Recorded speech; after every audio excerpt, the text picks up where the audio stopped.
دوستو کبھی سوچا ہے کہ جدید ترین fighter jets, missiles, guidance systems, radars, drones, جوہری ہتھیاروں میں استعمال ہونے والے آلات اور الیکٹرانک وارفیئر میں استعمال ہونے والے سینسرز وغیرہ کیسے بنتے ہیں؟ اور کیا یہ سوچا ہے کہ اچانک پاکستان کی انٹرنیشنل اہمیت کیوں بڑھ گئی ہے؟ ٹرمپ پاکستان سے پیار کیوں کرنے لگا ہے؟ پاکستان کے دنیا کے دوسرے ممالک سے سفارتی تعلقات کیوں بہتر ہو رہے ہیں؟ ہر دوسرے دن کوئی نہ کوئی ڈیلیگیشن پاکستان آ رہا ہوتا ہے۔ آپ سوچ رہے ہوں گے کہ یہ دو الگ باتیں ہیں، ان کا آپس میں کیا تعلق ہے؟ تو تعلق ہے، چلو شروع سے بتاتا ہوں۔ جب ہم دنیا کی جدید افواج، جدید ترین فائٹر جیٹس، میزائل سسٹمز یا لیزر ہتھیاروں کی بات کرتے ہیں تو ہماری توجہ ہتھیاروں کے بیرونی ڈیزائن، رفتار اور ہدف تک پہنچنے کی صلاحیت پر مرکوز ہوتی ہے۔ لیکن ان سب ٹیکنالوجیز کی اصل جان کچھ ایسے عناصر میں چھپی ہوتی ہے جنہیں عام زبان میں ریئر ارتھ منرلز یا نایاب ارضی عناصر کہا جاتا ہے۔ یہ وہ معدنیات ہیں جن کا نام عام انسان شاید ہی سنے، لیکن یہ دنیا کی بڑی فوجی طاقتوں کے لیے اتنے ہی اہم ہے جتنے کہ ایندھن یا یورینیم۔ ریئر ارتھ منرلز کا فوجی دنیا میں داخلہ اچانک نہیں ہوا، بلکہ یہ ایک سائنسی دریافت کا نتیجہ تھا۔ 1940 کی دہائی میں دوسری جنگ عظیم کے دوران ایک امریکی کیمیاء دان الیگزینڈر ایلرز نے ریئر ارتھ عناصر کی منفرد الیکٹرانک اور مقناطیسی خصوصیات دریافت کی۔ یہ دریافت بہت اہم تھی کیونکہ ان عناصر میں انتہائی درجہ حرارت برداشت کرنے کی طاقت تھی، الیکٹرو میگنیٹزم میں شاندار خصوصیات تھیں اور انہیں بہت چھوٹے پیمانے پر استعمال کر کے بڑے اثرات حاصل کیے جا سکتے تھے۔ اسی وقت سے امریکہ اور اس کے اتحادیوں نے ان عناصر کو جدید اسلحے، ریڈار اور نیویگیشن سسٹمز میں استعمال کرنے پر تحقیق شروع کی۔ اگرچہ اس وقت تک ان کی تحقیق ابتدائی مرحلے میں تھی، لیکن کچھ مخصوص ریئر ارتھ ایلیمنٹس کو جیسے کہ سیریم کو ہتھیاروں کے فیوز اور دھماکہ خیز مواد میں استعمال کیا گیا۔ یہ پہلا موقع تھا جب سائنس اور جنگی ٹیکنالوجی نے نایاب معدنیات کو ایک ہتھیار کے پرزے کے طور پر قبول کیا۔ 1950 سے 1980 تک کا دور سرد جنگ کہلاتا ہے اور یہی دور ریئر ارتھ منرلز کی فوجی اہمیت کا اصل امتحان تھا۔ امریکہ اور سوویت یونین دونوں نے نیوکلیر ٹیکنالوجی، سب میرین اور بین البراعظمی میزائلز یعنی کہ ICBMs بنانے کے لیے ان عناصر کا استعمال بڑھا دیا۔ سماریم کوبالٹ میگنیٹس نے نیوی کے سونار اور جیٹ انجنوں میں انقلاب لایا۔ نیوڈیمیم نے چھوٹے مگر طاقتور میزائل گائیڈنس سسٹمز کو ممکن بنایا۔ ایٹریم اور ڈیسپوریسیم کو ریڈار اور الیکٹرانک وارفیئر میں استعمال کیا گیا۔ اس وقت تک ریئر ارتھ منرلز فوجی راز بن چکے تھے۔ ان پر تحقیق خفیہ رکھنا ضروری سمجھا گیا کیونکہ جو ملک ان پر عبور حاصل کرتا وہ ویپن کی دوڑ میں آگے نکلتا۔ امریکہ، جاپان اور یورپی ممالک اب ریئر ارتھ انڈیپینڈنس کی کوشش میں ہیں۔ آسٹریلیا اور ویتنام جیسے ممالک نئی کانوں کی تلاش میں لگے ہوئے ہیں اور افریقہ، افغانستان حتیٰ کہ قطب شمالی تک زمین کے نیچے چھپے ان عناصر کی خاموش جنگ جاری ہے۔ آج کا کوئی بھی 5th generation fighter jet, smart missiles یا laser weapon rare earth minerals کے بغیر مکمل نہیں ہوتے۔ مثال کے طور پر F-35 جیٹ میں 400+ کلوگرام ریئر ارتھ ایلیمنٹس ہوتے ہیں۔ اسی طرح S-400 ڈیفنس سسٹم کے ہائی فریکوینسی ریڈارز میں ایٹریم اور گیڈولینیم شامل ہوتے ہیں۔ اسی طرح الیکٹرانک وارفیئر سسٹمز میں ڈیسپروزیم بیسڈ شیلڈنگ ہوتی ہے۔ ہیلی کاپٹرز میں نیوڈیمیم میگنیٹس برائے فلائٹ کنٹرول استعمال ہوتے ہیں۔ اس کے علاوہ smart bombs, drones, laser targeting, guidance اور نائٹ ویژن میں اربیم اور سیمریم استعمال ہوتے ہیں۔ دوستو ریئر ارتھ منرلز اب صرف ایک صنعتی پروڈکٹ نہیں بلکہ ایک اسٹریٹجک اثاثہ بن چکی ہے۔ ایسا اثاثہ جس پر دنیا کی بڑی طاقتیں لڑنے کے لیے تیار ہیں، خاموشی سے، سرمایہ کاری سے یا شاید مستقبل میں ہتھیاروں سے بھی۔ اس وقت دنیا کی دفاعی طاقت زمین کے اوپر نہیں بلکہ نیچے چھپے ان نایاب خزانوں پر ٹکی ہے۔ دنیا میں ریئر ارتھ منرلز کی تجارت صرف خرید و فروخت نہیں بلکہ ایک جاسوسی اور جیو پولیٹیکل کھیل بن چکی ہے جس کے اہم کھلاڑی ہیں چین، امریکہ، روس، یورپی یونین اور جاپان۔ لیکن اس مارکیٹ میں اس وقت جس ملک کی اجارہ داری ہے وہ ہے چین۔ دنیا کی 90% سپلائی چین پر چین کی گرفت ہے۔ چین نے دانستہ طور پر دنیا کے دوسرے ممالک میں موجود ریئر ارتھ پروڈکشن کو اقتصادی دباؤ ڈال کر بند کروایا۔ 2010 میں جاپان کو ریئر ارتھ ایلیمنٹس کی برآمد روک کر چین نے ٹیکنالوجی پر دباؤ ڈالنے کی پالیسی اپنائی۔ اس کے جواب میں امریکہ کی جوابی حکمت عملی بھی آئی۔ امریکہ نے ریئر ارتھس کو اسٹریٹجک منرلز قرار دیا۔ افریقہ، گرین لینڈ اور آسٹریلیا میں امریکی سرمایہ کاری میں اضافہ کیا۔ 2022 میں ایم پی میٹیریلز جیسی کمپنیوں کو فنڈنگ دے کر مقامی پیداوار کی کوشش کی گئی۔ ویتنام سے خفیہ معاہدے کر کے الٹرنیٹیو سپلائی چین کی کوشش کی گئی۔ دوستو، چین دنیا کا سب سے بڑا ریئر ارتھ پروڈیوسر ہے جو اپنی کل پیداوار کا 60 سے 70% حصہ پیدا کرتا ہے۔ چین کے باوین پروونس اور اندرونی منگولیا میں کھدائی 1950 کی دہائی سے شروع ہوئی، لیکن 1980 کی دہائی میں اس نے عالمی منڈی پر غلبہ حاصل کیا۔ چین نے ان منرلز کو اپنی فوجی اور ٹیکنالوجی ترقی کے لیے استعمال کیا، خاص طور پر 1990 کے بعد سے جب اس نے ایکسپورٹ کنٹرول لگایا۔ امریکہ نے 1940 کی دہائی سے کیلیفورنیا اور وائیومنگ میں ریئر ارتھ کھدائی شروع کی، لیکن 1990 کی دہائی میں اس کی پیداوار کم ہو گئی جب چین نے سستے منرلز مہیا کیے۔ حالیہ برسوں میں 2010 کے بعد سے ماؤنٹین پاس اور بارک سپیئرز میں دوبارہ کھدائی کی کوششیں شروع ہوئیں۔ روس نے سائبیریا اور کولسکی خطے میں 1960 کی دہائی سے ریئر ارتھ کھدائی کی، جو سوویت یونین کے دوران دفاعی پروگراموں کے لیے تھی۔ اس کی پیداوار اب بھی محدود ہے، لیکن اس نے 2000 کی دہائی میں اسے بڑھایا۔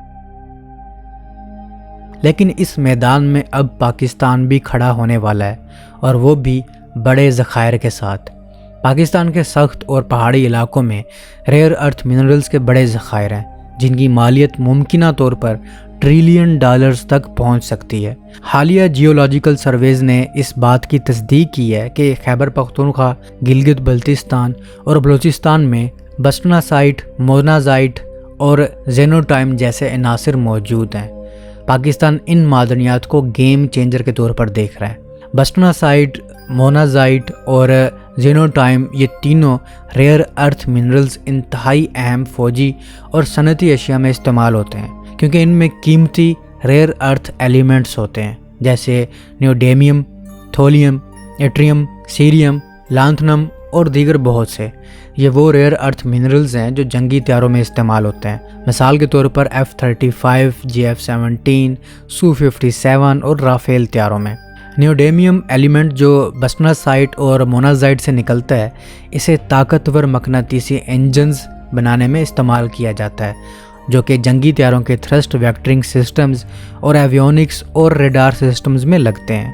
ایٹریم جو زینوٹائم میں پایا جاتا ہے، اسے avionics display, high temperature super conductors میں استعمال کیا جاتا ہے۔ پاکستان کے پاس موجود یہ منرلز گائیڈڈ میزائلز میں بھی استعمال ہوتے ہیں، مثال کے طور پر M120، براموس اور ناسامز وغیرہ میں۔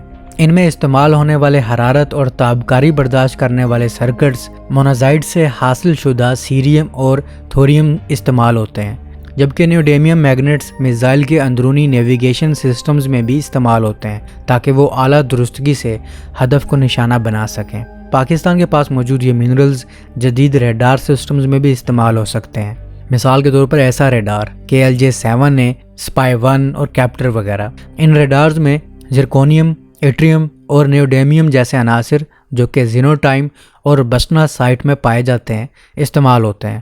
Radar, antenna, microwave amplifiers اور ریسیورز بنانے میں بھی یہ استعمال ہوتے ہیں۔ ایسا ریڈار کے ہر ایک چھوٹے ٹرانسمیٹر ریسیور ماڈیول میں ریئر ارتھ بیسڈ ایلیمنٹس استعمال ہوتے ہیں۔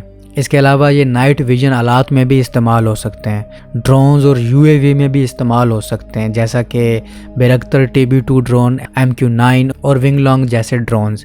ان میں استعمال ہونے والے light weight but powerful Motors کے لیے نیوڈیمیم استعمال ہوتے ہیں، جو کہ بسٹناسائٹ سے حاصل ہوتے ہیں۔ اس کے علاوہ گائیڈنس چپ، ہائی ایفیشنسی بیٹریز اور سینسرز میں بھی ریئر ارتھ ایلیمنٹس شامل ہوتے ہیں۔ دوستو، مونازائٹ، بسٹناسائٹ اور زینوٹائم محض خام پتھر نہیں، بلکہ ان کے اندر چھپی ہوئی نایاب طاقتوں کی مدد سے آج کی سپر پاورز نہ صرف جدید ہتھیار بنا رہی ہیں، بلکہ جنگ کی سمتیں بھی بدل رہی ہیں۔ پاکستان ایک ایٹمی طاقت ہے جس نے ٹیکنالوجی، میزائل اور دفاعی نظام خود کفالت کی طرف تیزی سے قدم بڑھائے ہیں، لیکن ریئر ارتھ منرلز کے میدان میں پاکستان کا کردار اب تک خاموش اور پردے کے پیچھے رہا ہے۔ حالانکہ یہ وہ میدان ہے جس پر آنے والے وقت کی جنگیں، معیشتیں اور اسٹریٹجک طاقتوں کا دار و مدار ہوگا۔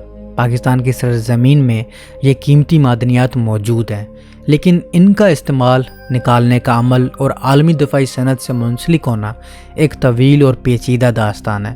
پاکستان میں ریئر ارتھ منرلز کی موجودگی کا سراغ سب سے پہلے 1950 سے 1960 کی دہائی میں ملا، جب پاکستان ایٹمی پروگرام کی ابتدائی سطح پر ریسرچ میں مصروف تھا۔ تھوریم اور ریئر ارتھ عناصر جیسے کہ مونازائٹ اور بیسناسائٹ کی موجودگی بلوچستان، گلگت بلتستان اور شمالی علاقوں میں رپورٹ ہوئی، لیکن اس وقت توجہ صرف یورینیم پر مرکوز تھی۔ چنانچہ ان عناصر کو یا تو نظر انداز کیا گیا یا محض لیبارٹری سطح پر جانچا گیا۔ ایٹمی توانائی کمیشن PCSIR اور جیولوجیکل سروے آف پاکستان نے صرف جزوی تحقیق کی، جس کے نتائج فائلوں میں دفن ہو گئے۔ 2000 کے بعد جب دنیا نے ریئر ارتھ منرلز کی قیمت کو سمجھا، چین اس میدان میں سپر پاور بن گیا، تو پاکستان میں بھی تھوڑی بیداری آئی، خاص طور پر جب CPEC کے تحت چین نے بلوچستان اور گلگت میں معدنیات پر نظر رکھی۔ چینی کمپنیوں نے خاموشی سے کئی علاقوں کا سروے کیا اور غیر رسمی طور پر چند مقامات پر مونازائٹ اور تھوریم کے مقدار کی تصدیق کی۔ پاکستان کے پاس کافی مقدار میں نیوڈیمیم، ایٹریم، سماریم اور ڈسپروزیم جیسے عناصر کی موجودگی رپورٹ ہو چکی ہے، لیکن ابھی تک یہ مکمل طور پر صنعتی سطح پر نکالے نہیں جا سکے۔ اس میں سب سے بڑی رکاوٹ حکومتی ویژن اور پالیسی ہے۔ پاکستان کی مائننگ پالیسی، ریفائننگ ٹیکنالوجی اور تحقیقاتی فنڈنگ اس حد تک محدود ہے کہ یہ نایاب معدنیات عالمی منڈی تک پہنچنے کے قابل ہی نہیں ہے۔ ریئر ارتھ نکالنا صرف زمین کھودنے کا نام نہیں ہے، یہ ایک پیچیدہ سائنسی اور کیمیکل عمل ہے جس کے لیے لاکھوں ڈالرز کی لیبارٹریز، انجینئرز اور انرجی چاہیے، جس کا ابھی تک کوئی مکمل انفراسٹرکچر موجود ہی نہیں ہے۔ ایک اور مسئلہ یہ بھی ہے کہ عالمی طاقتیں ریئر ارتھ کے ذخائر کو صرف معدنیات کے طور پر نہیں دیکھتی، بلکہ انہیں اسٹریٹجک ہتھیار کے طور پر سمجھتی ہیں۔ چنانچہ پاکستان جیسے ملک کو عالمی مارکیٹ میں قدم رکھنے کے لیے سیاسی اور سفارتی چالاکی کی ضرورت ہے۔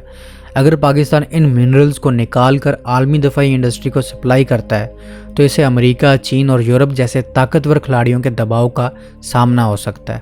پاکستان کا اس وقت تک کوئی ایسا معروف دفاعی منصوبہ نہیں ہے جس میں ریئر ارتھ منرلز کو مقامی طور پر نکال کر میزائل، ریڈار یا جنگی جہازوں میں استعمال کیا گیا ہو، لیکن خفیہ معلومات، دفاعی معاہدے اور چین کے ساتھ تکنیکی تعاون ایسے اشارے دیتے ہیں کہ مستقبل میں یہ ممکن ہے۔ چین نے پاکستان میں گوادر اور ریکوڈک جیسے منصوبوں کے ذریعے معدنیات پر اپنی گرفت مضبوط کی ہے۔ ہو سکتا ہے وہ پاکستان کی زمین سے یہ منرلز نکال کر چین منتقل کر رہا ہو اور پھر وہاں سے ریفائن کر کے عالمی منڈی میں بھی بھیج رہا ہو۔ پاکستان اگر واقعی اپنے دفاعی پروگرام کو جدید سطح پر لے جانا چاہتا ہے تو اسے نیوکلیر ٹیکنالوجی کے بعد اب ریئر ارتھ منرلز پر فوکس کرنا ہوگا، نہ صرف ان کی مائننگ بلکہ ریفائننگ، سٹوریج اور ایکسپورٹ کے جدید سسٹمز بھی بنانے ہوں گے۔ اگر پاکستان ان منرلز پر کنٹرول حاصل کر لیتا ہے تو وہ صرف ایک دفاعی طاقت نہیں بلکہ ایک ٹیکنالوجیکل اسٹریٹجک کھلاڑی بن سکتا ہے جو امریکہ اور چین جیسے ممالک کو سپلائی کر سکتا ہے۔ پاکستان کو اب فیصلہ کرنا ہوگا کیا وہ صرف زمین کے نیچے سونے کو دفن رکھے گا یا اسے نکال کر ایک نئی دفاعی اور معاشی قوت میں تبدیل کرے گا۔ وقت کم ہے اور معدنی جنگ زوروں پر ہے۔ جو ملک خاموش رہے گا وہ صرف دوسرے ممالک کو خام مال فراہم کرنے والا مزدور بنے گا، اور جو چالاکی سے قدم رکھے گا وہ اگلی صدی کا ٹیکنالوجیکل جنرل بنے گا۔ تو اب تک کے لیے اتنا ہی۔ Subscribe for more.